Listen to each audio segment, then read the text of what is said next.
Welcome to a Q&A with myself. I put some Q&A box on my Instagram yesterday and I thought I would answer some on a longer form, YouTube-based content. They weren't too bad this time. Sometimes they can get a little bit juicy and I do pick and choose. So hopefully it's informative. Hopefully we can do some more of these and I will answer to the best of my ability, and it's my own personal opinions and no one else should be held accountable for my views.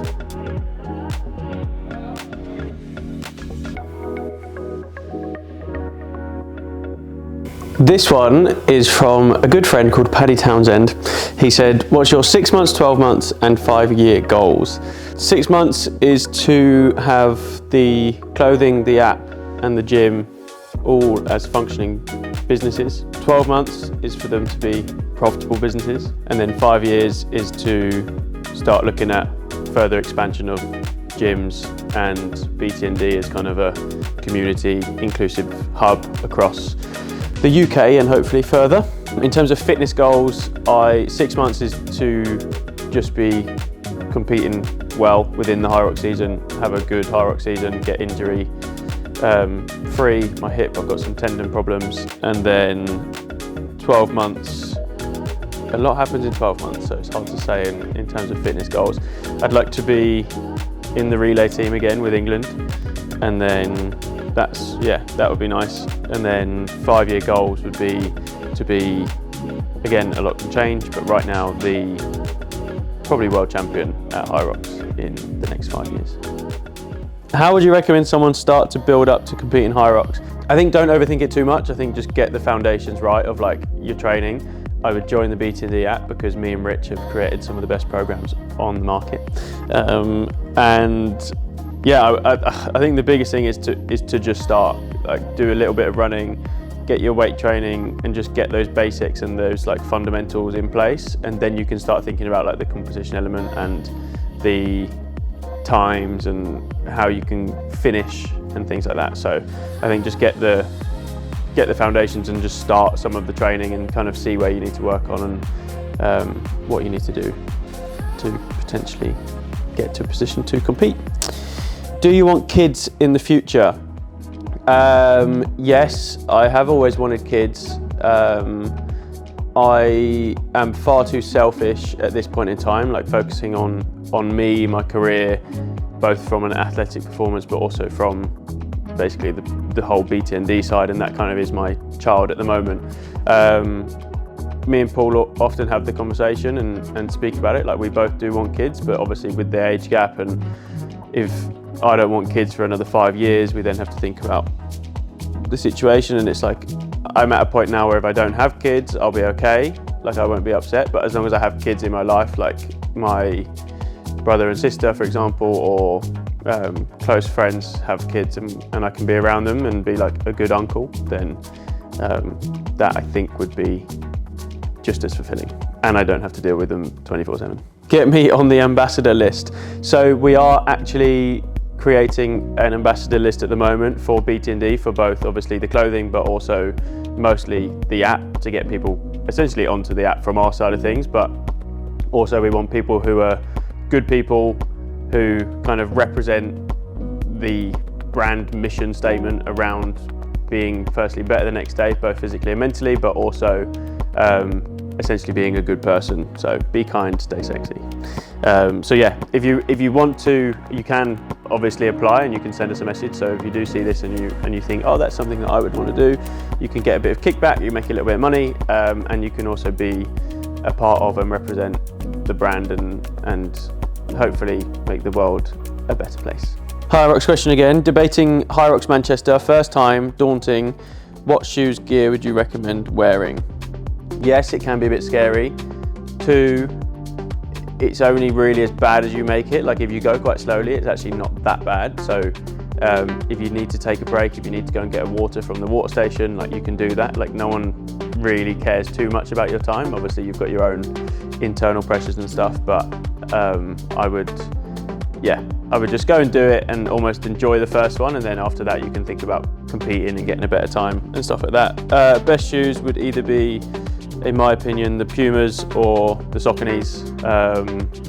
that's what 90% of people probably wear. But if you find something that works for you, then do that. It's purely personal preference. But Puma are obviously the partner of Hyrox. They're designing all of their shoes to be kind of, not all of their shoes, but their specific Hyrox range shoes to be very good for Hyrox, so it kind of makes sense.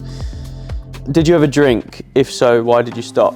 I've never been like a massive drinker. Like I haven't really liked the taste of it, even like growing up and trying to fit in. Like I did used to drink, like I would go out, but I would never have loads. Like I would always, if I was going to like the pub in town, I would always be the one that drove down, so that I would almost have an excuse not to drink. But then at uni, we went out pretty much 3 times a week and it was pretty heavy. So it was more of like a social inclusion element as to like actually enjoying the drinking, and I liked going out and essentially getting drunk and having a party and stuff like that. But then as soon as uni finished, I pretty much stopped drinking completely because 1, the taste, and 2, athletic performance, and it just didn't really sit well with me.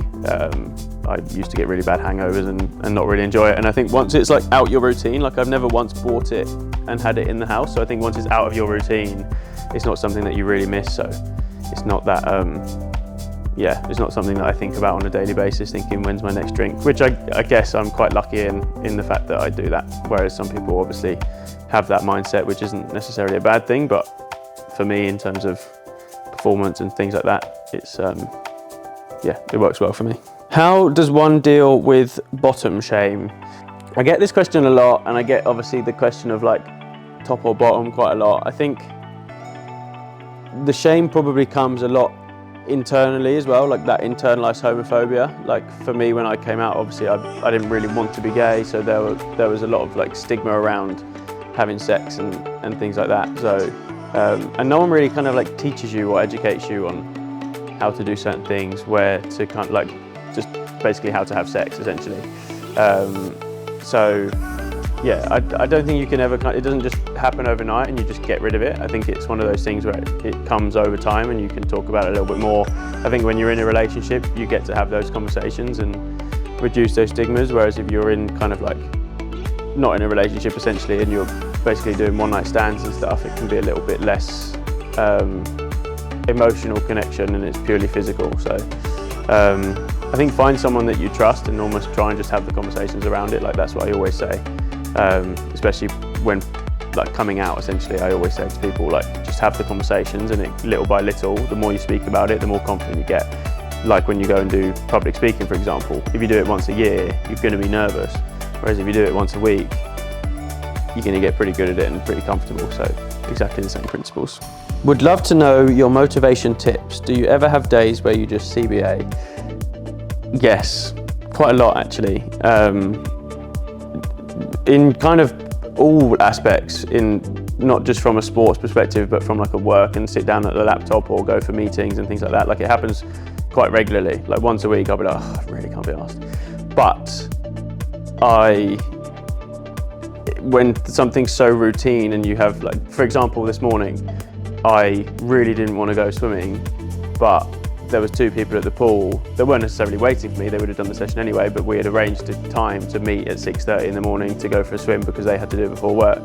So it's like, yeah, I didn't want to get up at 6 or just before 6, but those levels of accountability throughout the week, and you're in charge of those, sets you up and allows you to kind of stay disciplined rather than motivated half the time. So yeah, you'll hear the cliche of discipline over motivation, and it is true. Like I find that anyway. How does a good life look to you, Jake? Thank you. I would say people, like people around you. I'm actually a little bit of like a hermit crab, to be honest. Like I actually don't see that many people throughout the week because I just like to train and take the dog for a walk and then come back and eat and then train again. So I'm really looking forward to the Hyrox season because it means that I'll kind of see a lot more people and I won't be less like as just like training and work. So yeah, good people.